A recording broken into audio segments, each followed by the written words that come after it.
दोस्तों नमस्कार।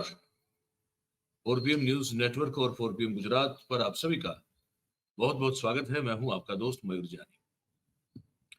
दोस्तों इस कार्यक्रम में हम कुछ 3-4 मुद्दों को छूने की कोशिश करने वाले हैं।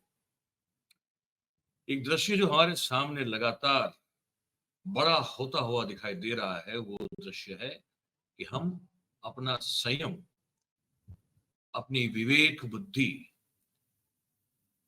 अपना एक तरह से कहे तो कॉन्शियस जमीर, एक जो कहते हैं ना कि एक सामान्य सोच होती है सही रास्ते पे चलने की, वो सब धीरे-धीरे हम जो है खोते जा रहे हैं। उसके बहुत सारे उदाहरण, बहुत सारे विकृत उदाहरण जो है हमको हर जगह नज़र आ रहे हैं। देश में जहाँ भी देखिए आप, लगातार वो दृश्य हमको देखना पड़ रहा है सबको। तो कुल मिला के उसी बात पर उसी ये मेन मुद्दा है, तो उससे साथ जुड़ी हुई कुछ अलग-अलग घटनाएँ हैं, उसको लेकर हम बात करना चाहेंगे इस कार्यक्रम में।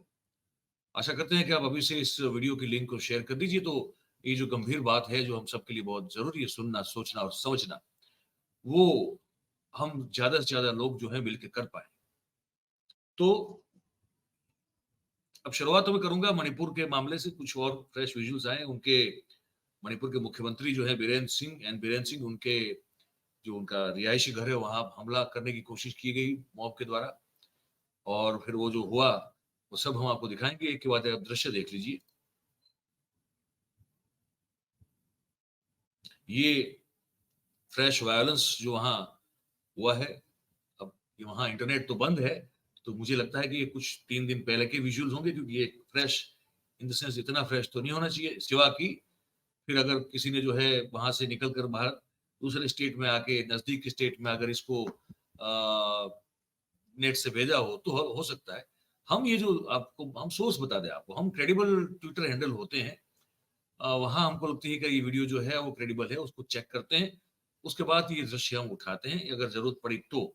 तो ये जो दृश्य देख रहे हैं, वो उन्हीं तरह के दृश्यों में से उठाया हुआ एक ये विज़ुअल है। ये आपको मैं क्लियर भी कर दूँ, ताकि ये भी बताना बहुत ज़रूरी हो जाता है। ये सब दृश्य हैं, ठीक है? अब ये साथ में ये भी देख लीजिए आप, ये भी जो है वहीं से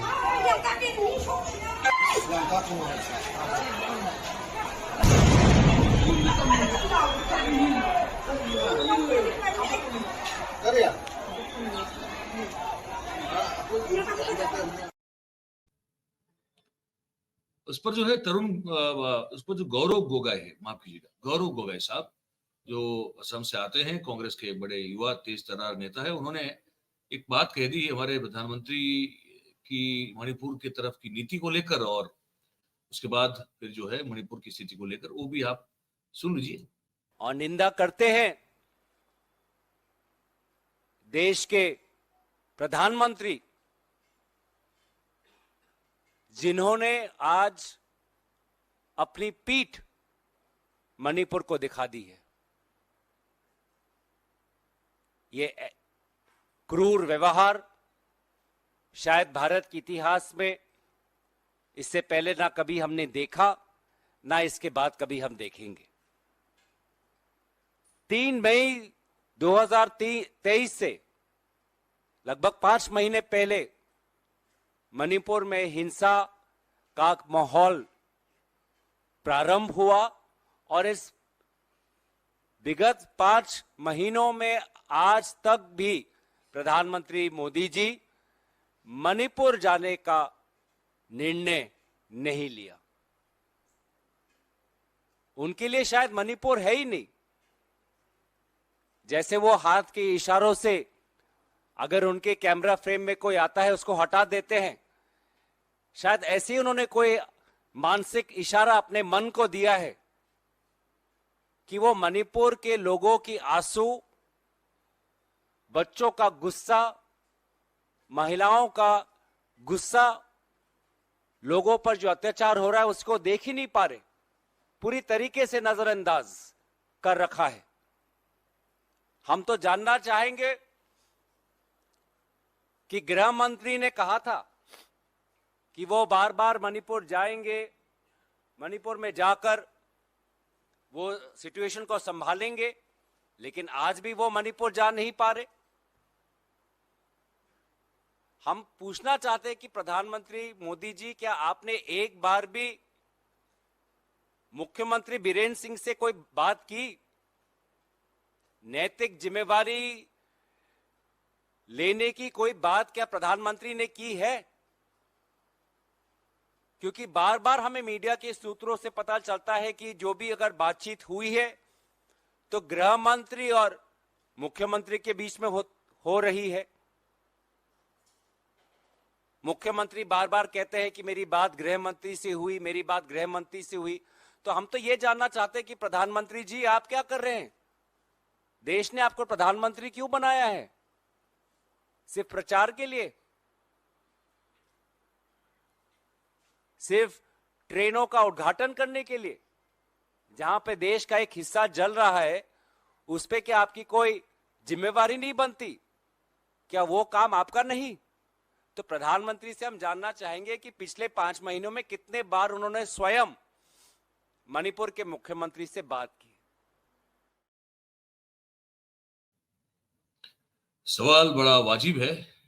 ये पूछना और ये जानकारी प्राप्त करने की इच्छा रखना इस देश के हर एक नागरिक के लिए मुझे लगता है कि ये एक तरह की जिम्मेदारी भी है कि हम पूछे तो सही, और जानने का अधिकार है हमको।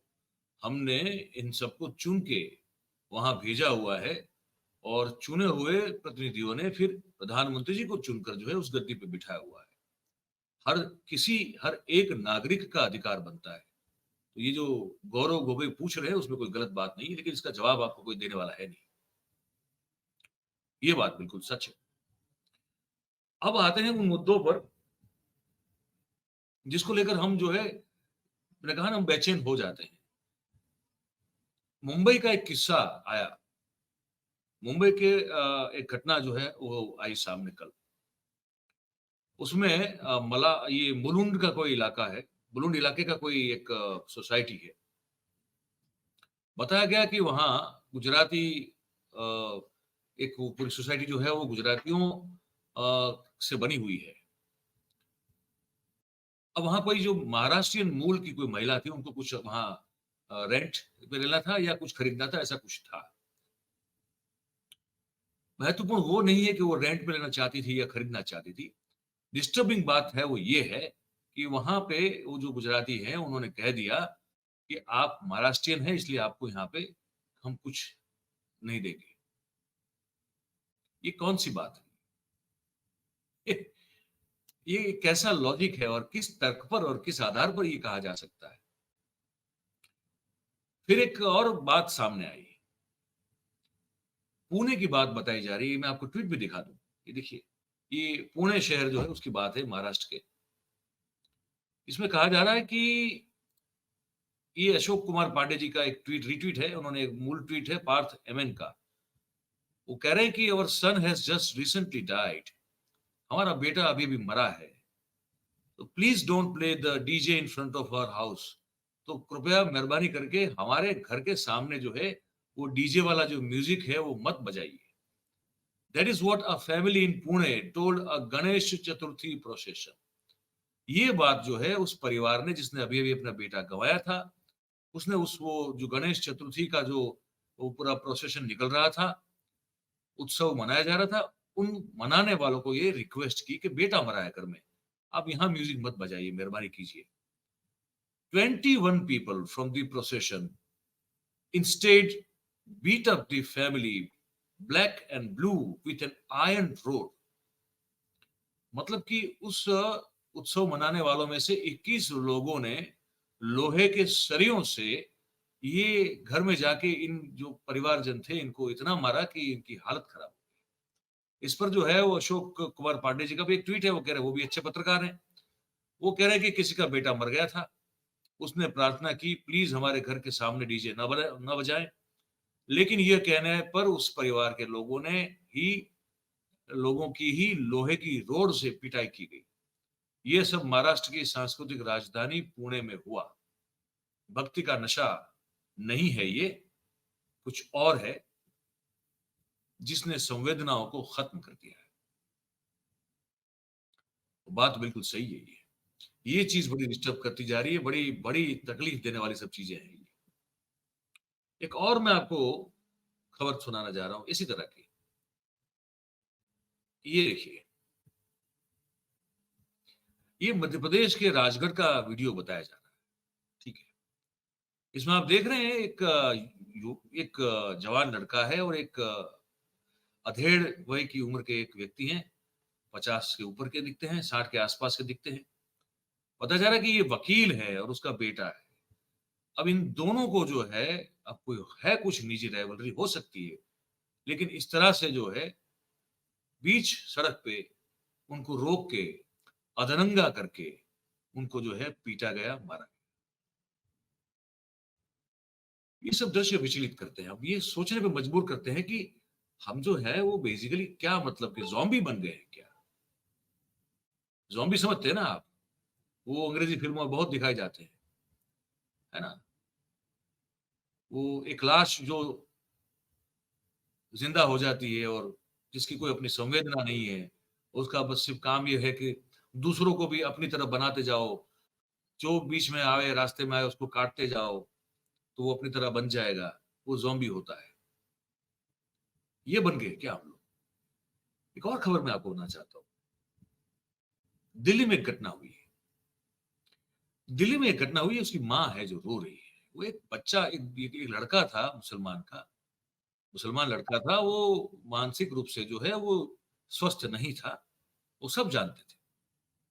वो कहीं जो है प्रसाद बँट रहा था, प्रसाद उसने खा लिया, ठीक है। तो ये हो गया कि 15